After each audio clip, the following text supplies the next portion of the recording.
दोस्तों, सपने हमेशा बड़े होने चाहिए और प्रयास हमेशा महान होना चाहिए। दोस्तों, धीरू भाई अंबानी के द्वारा कही ये बात पूरी तरह से उनके जीवन पर फिट बैठती है। धीरू भाई अंबानी से आज हर कोई परिचित है। उनकी ख्याति केवल भारत में ही नहीं बल्कि पूरी दुनिया में फैली हुई है। धीरू भाई अंबानी को बिजनेस की दुनिया का बेताज बादशाह कहा जाता है। धीरू भाई अंबानी का नाम उन सफल बिजनेसमैन की लिस्ट में शुमार आता है जिन्होंने अपने दम पर सपने देखे और उन्हें हकीकत में बदलकर पूरी दुनिया के सामने यह साबित कर दिखाया कि अगर खुद पर कुछ करने का विश्वास हो तो निश्चित ही सफलता आपके कदम चूमती है। दोस्तों, धीरू भाई अंबानी का जन्म 28 दिसंबर 1932 को गुजरात के छोटे से गांव चोरवाड़ में हुआ था। उन्होंने ही रिलायंस की नींव रखी थी। धीरू भाई अंबानी का पूरा नाम धीरज लाल हीराचंद अंबानी है। उनके पिता एक शिक्षक थे। दोस्तों, एक वक्त था जब धीरू भाई अंबानी के घर की आर्थिक स्थिति बिल्कुल ठीक नहीं थी, जिसकी वजह से धीरू भाई अंबानी ने केवल 10वीं तक की पढ़ाई की थी। अपने घर की हालत को देखते हुए परिवार का गुजर बसर करने के लिए वो अपने पिता के साथ पकोड़े बेचने जैसे छोटे मोटे काम करने लगे। मात्र 17 साल की उम्र में पैसे कमाने के लिए धीरू भाई अंबानी 1949 में अपने भाई रमणीक लाल के पास यमन चले गए। यहाँ उन्होंने एक पेट्रोल पंप पर काम किया और यहाँ उनकी तनख्वाह केवल 300 रुपए प्रति माह थी। लेकिन कुछ ही समय में कंपनी ने धीरू भाई की काबिलियत और काम को देखते हुए उन्हें फिलिंग स्टेशन में मैनेजर की पोस्ट दे दी। दोस्तों, धीरू भाई अंबानी हमेशा बड़ा आदमी बनने का सपना देखा करते थे। यमन में काम करने के दौरान ही वहाँ काम करने वाले कर्मचारियों को चाय महज 25 पैसे में मिलती थी। लेकिन धीरू भाई अंबानी वो 25 पैसे की चाय न खरीद कर एक बड़े रेस्टोरेंट में 1 रुपए की चाय पीने जाते थे। वो ऐसा इसलिए करते थे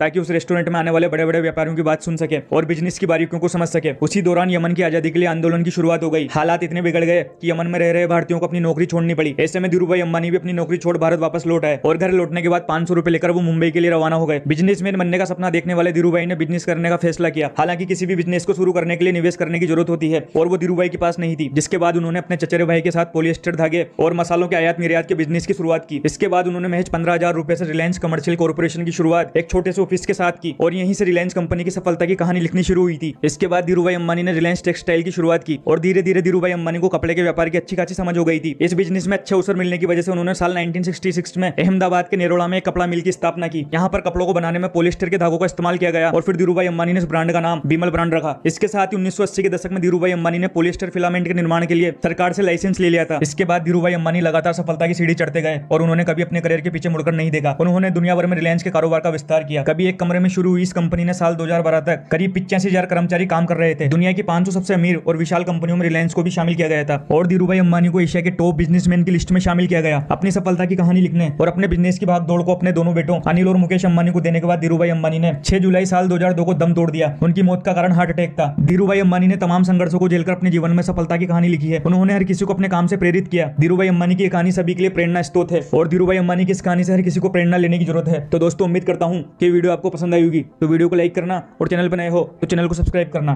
थैंक यू।